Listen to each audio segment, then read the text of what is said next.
स्पष्ट घोषणा करे कि यमुना का पानी नीम का थना को कितना मिलेगा।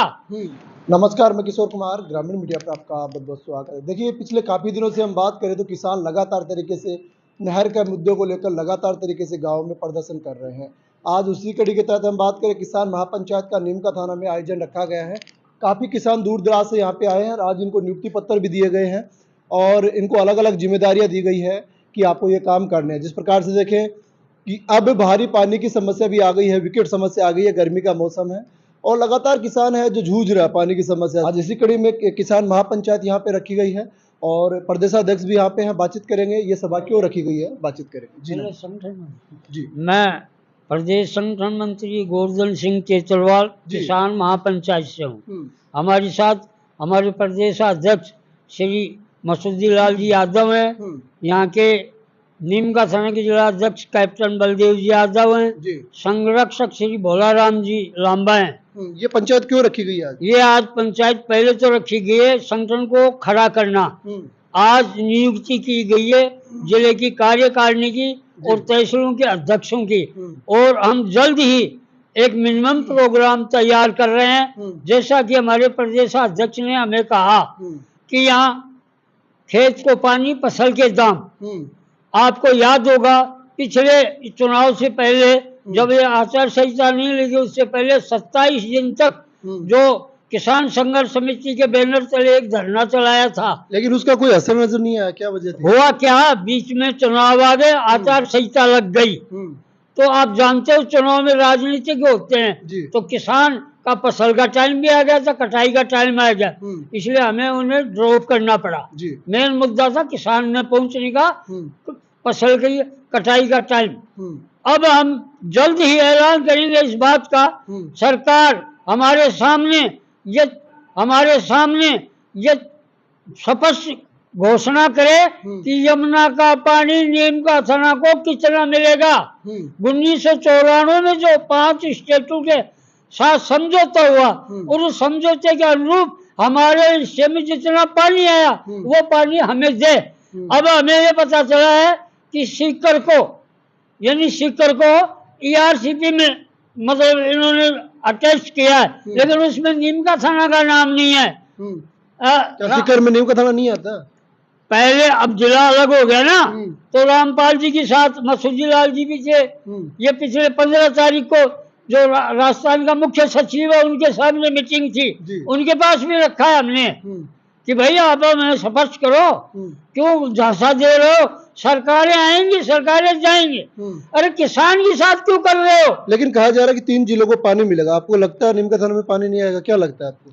अरे साहब मेरे को एक बात बताइए, जिसको भूख लग रही है उसकी खाना दे दीजिए, जुलाई में भूख उसको अब लग रही है, ये बात करते। तो क्या चुनावी मुद्दा था भाजपा का? और क्या था, चुनावी जुमला था। राजस्थान का सबसे बड़ा दुश्मन तो खुद यहाँ राजस्थान का आदमी जो केंद्र में चुन के गया, गजेंद्र सिंह शेखावत, इसने ERCP को 6 साल तक लटकाए रखा, बटकाए रखा, अटकाए रखा। प्रधानमंत्री कार्यालय को भी गुमराह किया गया कि अपनी सरकार आने दो।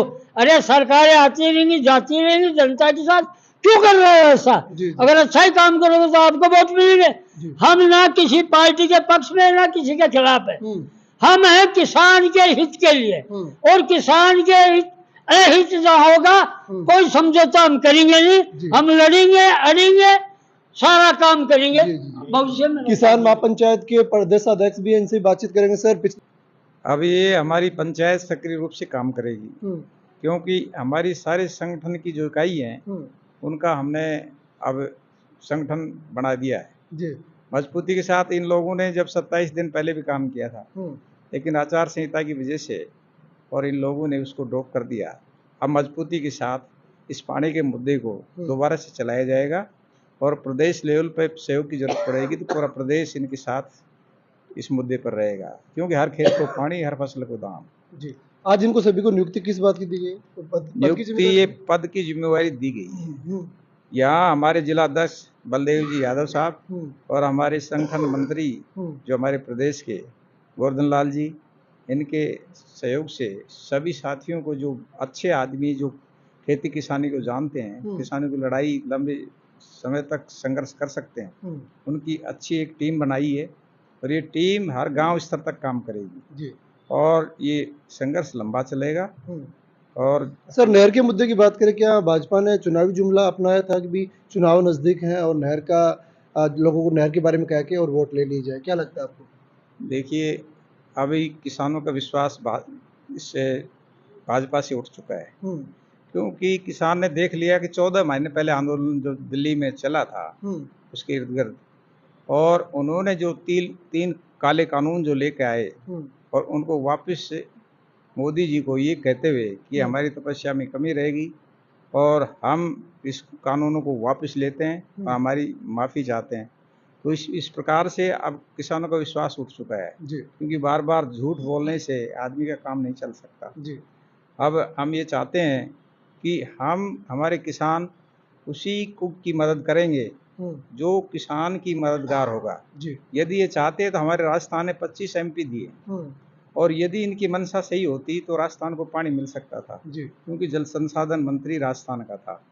लेकिन उन्होंने एक ऐसा पेच फंसाया कि भाई मध्य प्रदेश से NOC लाओ, तो उस NOC का पेच हम अड़ंगा लगा दिया, जबकि मध्य प्रदेश ये कहता है कि भाई कोई भी सरकार या कोई भी राज्य 10% पानी अपने संसाधनों से यूज में करता है तो उसमें NOC की जरूरत नहीं है जी। तो इस प्रकार से अब इन्होंने जो हमारा 6% जो पानी यमुना का है, ये भी अब जो हमारे अमित शाह जी और मोदी जी गुजरात को ले जा रहे हैं, जबकि यहाँ से राजस्थान पिसाया है। हमारी तो ये कहना है सरकार से कि भाई जो वाजपेयी जी ने जो चलाया था कि नदियों को नदियों से जोड़ो, नहरों को नहरों से जोड़ो, उस योजना को लागू कर दो ना आप जी। लेकिन इनकी मनसा नहीं है, क्योंकि ये अंडानी अंबानी जैसे जो एक तरह से बड़े पूंजीपति हैं उन लोगों के दबाव में उनका ये कहना है कि यदि किसान के खेत को पानी मिल गया तो किसान की जो ज़मीन हम औने पौने दामों में लेना चाहते हैं इंडस्ट्री और फैक्ट्रियों के लिए, वो नहीं मिल पाएगी। इसलिए इनकी मनसा, नीति और नीयत साफ नहीं है। इस वजह से किसान को आज ये पानी अब भी नहीं देंगे, आगे भी देने वाले नहीं हैं। तो इसलिए किसान खुद अपने संघर्ष के लिए अपनी टीम बना रहा है, संगठन बना रहा है, अपने बलबूते पर हम हमारी लड़ाई लड़े। जी। जिला अध्यक्ष भी हैं, बातचीत करेंगे। जी हाँ जी, नमस्कार, आपका बहुत बहुत धन्यवाद। आज ये पंचायत रखी गई है, क्या लगता है पिछले काफी दिनों से नीम का थाना में आप धरना प्रदर्शन भी कर रहे हैं? बिल्कुल, नीम का थाना में 27 दिन खेती किसानी के लिए, नहर के पानी के लिए, पेयजल के लिए हमने संघर्ष किया था और उसके बाद में जब आचार संहिता लगी, धारा 144 लगी, हम कानून का और संविधान का सम्मान करते हैं, इसलिए हमने अपना धरना वहाँ से हटा लिया। जब ये आचार संहिता और ये चुनाव का जुमला खत्म हो जाएगा, ये संगठन किसानों के लिए, नहर के पानी के लिए, पेयजल के लिए पुनः संगठित होकर के और संघर्ष करता रहेगा। उस संगठन को मजबूती के लिए हमने जिला नीम का थाना का एक संगठन तैयार किया जिनमें जिले की तमाम तहसीलों के यहाँ पर सभी पदाधिकारी शामिल हैं और आज इनको लिखित में एक किसान महापंचायत राजस्थान के प्रदेशाध्यक्ष और हमारे राजस्थान के संगठन मंत्री गोवर्धन जी तेसरवाल हैं, उनकी उपस्थिति में ये सभी को एक तरह से गौरवान्वित करने वाला सर्टिफिकेट दिया है। ये सर्टिफिकेट किसानों के लिए और मजदूरों के लिए हमेशा इनको मजबूती प्रदान करेगा और इनका प्रेरणा का स्रोत रहेगा। ये एक रजिस्टर्ड संस्था है, ये राष्ट्रीय संस्था है। किसान महापंचायत जो राष्ट्रीय महापंचायत है, उनके राष्ट्रीय अध्यक्ष हमारे श्री रामपाल जी जाट हैं। उन्होंने 27 साल तक संघर्ष किया, तब ERCP का पानी मिला है। सरकार आई गई लेकिन किसानों की सुनने वाला कोई नहीं है। आपने देखा, आप भी आते थे हमारे धरना प्रदर्शन पर, 27 दिन के धरने में क्या निकला? कलेक्टर महोदय जिले के सक्षम अधिकारी हैं, उनसे 10 कदम दूर उनके नाक के नीचे हमने धरना लगाया, एक दिन भी धरने पर नहीं आए। अगर हकीकत में कोई समझौता होता तो एक सक्षम अधिकारी धरना स्थल पर आकर के ये बोलता, किसान भाइयों आपका समझौता हो चुका है, ये लिखित में है, आपके नीम का थाना जिले को इतना पानी मिलेगा। लेकिन कुछ समझौता नहीं हुआ। एक न्यूज बनाई गई थी, चुनाव से पहले जुमला बनाया गया था और उसको किसान अच्छी तरह से समझ गया और उसका जवाब सरकार को चुनावी वोट की चोट देकर के समझाया है। अब भी अगर सरकार के समझ में आता है तो बहुत अच्छी बात है, नहीं तो किसान जब तक उनके खेत को पानी और फसल को दाम नहीं मिलेगा ऐसे ही संघर्ष करता रहेगा।